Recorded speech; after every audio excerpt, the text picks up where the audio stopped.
Hello, हाय, नमस्कार. मी भाग्यश्रीताई पवार काळोखे.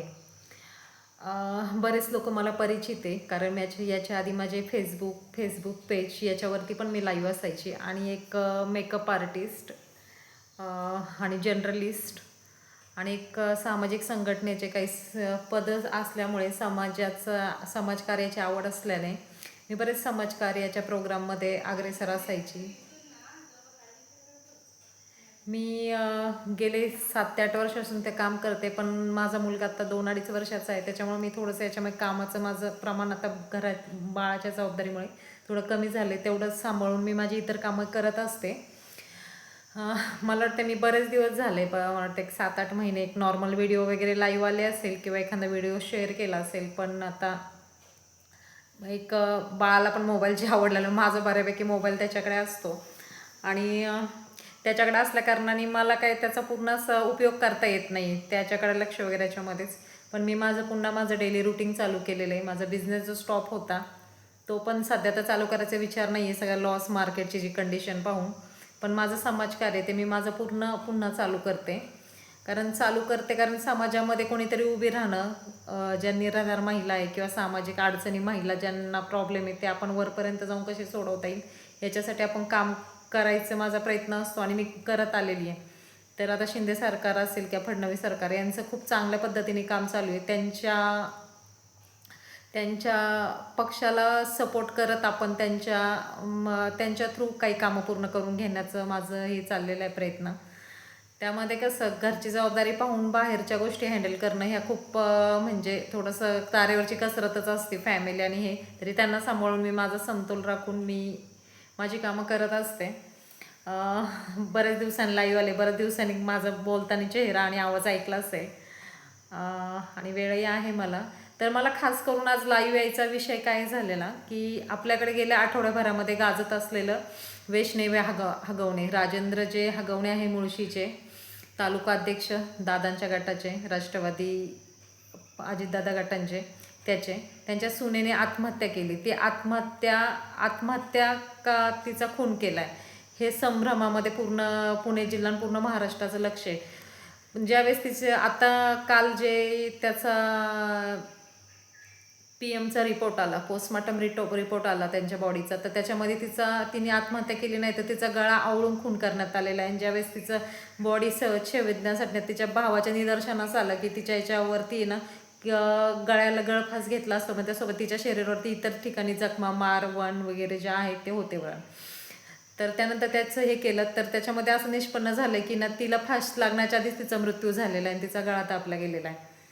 म्हणजे खूप हे विचित्र घटना आहे. त्याच्यानंतर की मला वाटतं 2028 एप्रिल जे माझी एनिव्हर्सरी डेट आहे त्याच टायमिंगला त्या मुलीची एनिव्हर्सरी डेट मला वाटते माझं आधी असेल आधी खूप, आणि हिचं आत्ता 2023 28 एप्रिल 2023 असं मी त्याचा थोडा स्टडी केस केला. तर 28 एप्रिल 2023 आज 25 गेले 2 वर्षामध्ये. आणि कसपटे कुटुंब असेल मुळशीमधलं वाकडचं आणि हगवणेंचं असेल, हे नावलौकिक प्रतिष्ठित आणि मुळशी म्हणजे बऱ्यापैकी चांगलेच लीडमध्येच भूकंप वगैरे गावचे आहेत ते.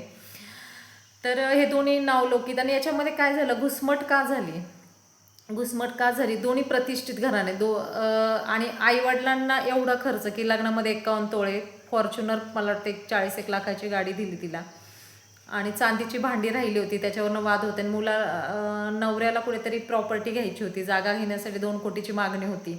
त्याच्यावरून तिचा शारीरिक मानसिक छळ होत होता, कारण त्याचा संशय घेतला जात होता. आणि नणंद आणि सासूबाई यांचंही टॉर्चर होतं, तिला घरी मारत आणून सोडली होती. आणि याच्यामध्ये मला वाटतं की ना आईवडिलांनी थोडा साथ केला असता, कारण ती 3दा रिटर्न जाऊन तिने FIR दाखल केली तरी तुम्ही पुन्हा तिला तिथेच जाण्यासाठी प्रोत्साहन.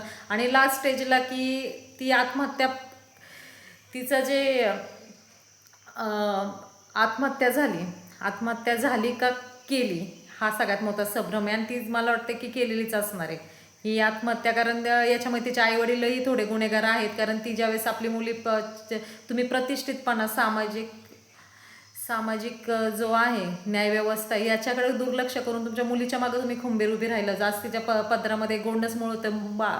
ते बाळ आयुष्यभरासाठी एका आईसाठी पोरकं झालं, त्याला पोरकेपणाचं जगणं घेऊन जगावं लागणार आहे. आणि खूप वेदनादायी आहे. तुम्ही याचा तरी मुलाकडे पाहून तरी तुम्ही तिला सपोर्ट करायला पाहिजे. तुम्हाला एवढा त्रास होता आणि तिला इथपर्यंत तिला म्हणजे सगळं संपण्यात आलं. तुम्ही थोडं तिच्या मागे उभी राहिले असते ना तुमची प्रतिष्ठा सोडून, तर आज ही मुलगी तुमच्यामध्ये असती, कुठे असेल पण ती सुखरूप असते. आणि मुलाला त्याच्या आई शेवटपर्यंत, वडील नसेल तरी चालेल, मुलाला आईचं प्रेम खूप गरजेचं असतं. कारण मी स्वतः एक मुलाची आई आहे, मी समजू शकते. खूप विचित्र झालेलं आहे माझ्याकडनं आणि आमच्या महिला संघटनेकडनं. जे दोषी आहेत, जे दादांच्या गटाचे अध्यक्ष आहेत आणि ते फरार पण आहेत, ते तसंच सासऱ्यांचा जास्त हस्तक्षेप आहे. दीर आहेत, मिस्टर आहेत, ननंद आहे, सासूबाई आहे. ह्या सर्वांना ती कठोर कारवाई करून यांच्यामध्ये शिक्षा ठोठावण्यात यावं. याच्यामध्ये मला वाटतं काल एक समर्थनार्थ चित्राताई वाघ यांची पोस्ट आहे की आम्ही कोणत्या गटाचे कोणी असेल तरी फडणवीस सरकार आहे आणि आम्ही कोणालाच कोणता गुन्हा पाठीशी घालणार नाही. त्याला योग्य ती कारवाई करत त्यांना योग्य ती शिक्षा देण्यात येईल. आणि हे याच्यामध्ये कोणाला एक माफी न करता गेलेली तर आपण आपली मुलाची आई परत आणू शकत नाही, पण गुन्हेगारांना कठोर कारवाई करत एक काळिंबा फासण्यात यावा. कारण एवढं टॉर्चर की आणि आईवडिलांचं पण चुकलंच की मुलगी ज्यावेळेस मुलगी FIR दाखल करते आणि तिचे घरचे येऊन तुम्हाला अजून हुंड्याची मागणी करतात, तुम्ही कुठेतरी तिच्या मागे ठाम उभी राहायला पाहिजे होतं, त्यांना विरोध करायला हवा. आज तुमची मुलगी तुमच्यात असती, तुमच्या सोबत असती, कुठे असते, सुखात असती, तिच्या मुलाला मातृत्वाचं प्रेम मिळालं असतं. पण हे कुठेतरी चूक जशी सासरचे तर सासरच्याच होते किंवा जिला पिळवणूक तिची चालू होती ते चालूच होती. शेवटी तिथं जीवन संपवावंच लागलं. पण याच्यामध्ये आईवडिलांची चुकी आहे, त्यांचा प्रतिष्ठितपणा, सामाजिक जे आपण आहे ना. आणि आजही मला कळकळीने आईवडिलांना सांगणे, ज्यावेळेस आपली मुलगी अशा दुहिंद असेल ना, तिला कधीच एकटीला सोडू नका किंवा तिकडे नेऊन प्रोत्साहन म्हणजे तिथं नेऊन सोडू नका. कारण काय होतं की ना, ह्या सगळ्या डिप्रेशनमुळे मुलीला ना घाटकी ना घरकी, त्यांना तो मार्ग योग्य वाटतं, स्वतःही जीवन ते संपवतात. खूप विचित्र चाललेलं आहे. माझ्याकडे महिलांच्या बऱ्याच केस येतात. माझ्या पद्धतीने जेवढ्या तेवढं मी सॉल्व्ह करते, पोलीस लेवलला नेऊन, नसेल ते डायरेक्ट प्रत्येकाला कोर्टाचा सल्ला देते. जिथे राहा, सुखरूप राहा. तुम्हाला त्रासामध्ये स्वतःला संपून घेण्यापेक्षा एक कोर्ट केस चालू राहील आणि तुम्ही कमवून खा. कुठेतरी त्रासात जगण्यापेक्षा कुठेतरी सुखी राहणं महत्त्वाचं आहे आणि मीच हाच सल्ला देते. आणि आमचं संघटनेच्या वतीने शिंदे सरकारकडनं आवेदननामे देतो. आमचं एक महिलांसाठी, निराधारांसाठी किंवा अशा ज्या अडचणी त्यांचे प्रॉब्लेम सोडवण्यासाठी किंवा त्यांना रोजगार उत्पन्न करण्यासाठी किंवा त्यांचा राहण्याचा प्रश्न ज्यावेळेस ती माहेर किंवा सासर किंवा काहींना अंगणीशी कपड्याशी असतं, खाणं पिणं राहणं आणि मुलं जबाबदारी हा प्रश्न असतो. याच्यासाठी आर्थिक मदत असेल किंवा त्याच्याकरता निधी मंजूर होता असं याच्या आमची प्रक्रिया चालली. आम्ही लवकर शिंदे साहेबांना भेटणार आहे आणि माझंही चाललं आहे की मला तर 1-2 जणांनी ऑफर दिली पक्षामध्ये, पण मला पक्षामध्ये इंटरेस्ट नाही. पण आम्ही समर्थ फडणवीस साहेब आणि शिंदे साहेब यांना सपोर्ट करत राहू. आणि माझे इतर माझे समर्थक आहे, काही माझे चाहते म्हणणार नाही, पण बऱ्यापैकी माझा फ्रेंड सर्कल आहे. ती लोक माझ्या पाठीमागे, माझ्या बऱ्याच फ्रेंड्स पण आहे. खूप दिवसांनी लाईव्ह आली, मोकळं वाटतंय आणि याच्या पुढं काम चालू राहील. फक्त एवढं की जे हगवणे कुटुंबियांनी ज्या कसपटेंच्या वैष्णवीशी जे हे केलेलं आहे, तिचं गैरवर्तवणूक केलं, तिला जे छळलं, तिला आत्महत्येस प्रवृत्त केलं किंवा तिला म्हणतात की ना आत्महत्या नाही केली, ती स्वतः तिचा गळा दाबल्यानंतर तिला फास देण्यात आलेला आहे. अंगावरती व्रण आहे, म्हणजे एवढ्या ती कठीण संकटातनं आणि ह्या धोतांड आणि मोठ्या प्रतिष्ठेपायी आईवडिलांनी जे मुलीचा बळी दिला ना, आईवडील पण त्याच्यामध्ये दोषी आहेत. त्याच्यामुळे कोणत्याच आईवडिलांनी जशी वैष्णवीला गमवावं लागलं तसं आपल्या मुलीला गमवावं नाही लागावं. म्हणून कोणते असे प्रॉब्लेम असेल ना, एक समाजाचा दृष्टिकोन बाजूला ठेवून तुम्ही तुमच्या मुलीच्या मागं उभं राहणं गरजेचं आहे. आज तुम्ही मुलगा असं त्याला सांभाळायचं नाही. मुली शिकलेल्या आहे, सुशिक्षित आहे, स्वतःच्या पायावरती कशाही सेटल होऊ शकते, पण तिला असतं काय, तर फक्त एक सपोर्ट, एक साथीची गरज असते. तुम्ही असं तिला आगीकडं लोटण्यात नका जाऊ. अशी मुलगी आयुष्यभरासाठी तुमच्या नजरेतनं कुठेतरी सुटली जाईल.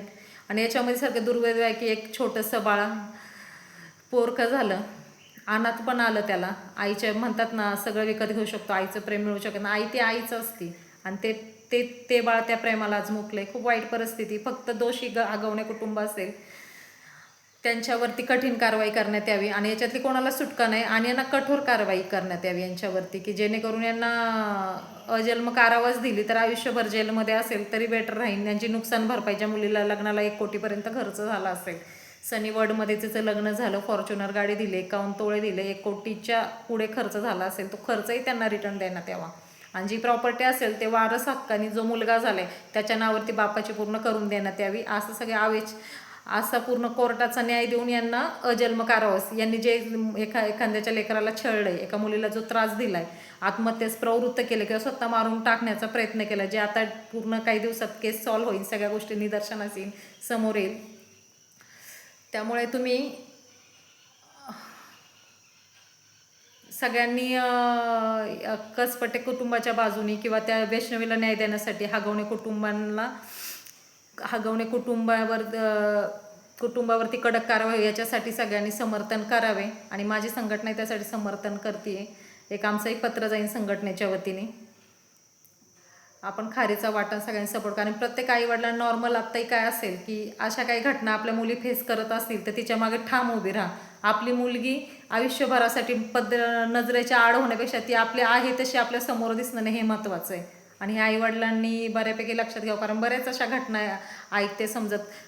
नॉर्मल लोकांचं ते प्रतिष्ठित पण आहे, काही प्रतिष्ठित लोकांना तर नावापायी मुलीला बळी द्यावा लागतो तिला. आणि हे वैष्णवीचा बळी त्याच्यातनंच गेलाय की आम्ही एवढा खर्च केला, एवढं प्रतिष्ठित घराणं, आमची मुलगी एवढं खर्च करून आमच्याकडे किंवा ह्या छळाला सामोरे जाते किंवा तिने तिथंच राहून आयुष्य काढणं, आणि त्या आयुष्य काढण्याच्या ना तिला आयुष्यातनं उठवावं लागले. त्याच्यामुळे आईवडिलांनी आपल्या मुली जर अडचणीत असेल किंवा फ्रेंड सर्कलमध्ये असेल ना, तिच्या मागं ठाम उभी राहण्याचं, कारण तुमची मुलगी गमावण्यापेक्षा ती सुखी राहणं खूप महत्त्वाचं आहे. आणि दोषींवरती कडक कारवाई करावी एवढी माझी राज्य सरकार केंद्र सरकारला विनंती आहे. बोलू नवीन विषय येत राहील. मला ते बऱ्याच दिवसांनी लाईव्ह आले. माझं फेसबुक लाईव्ह मी सध्या बंदच केलं आहे.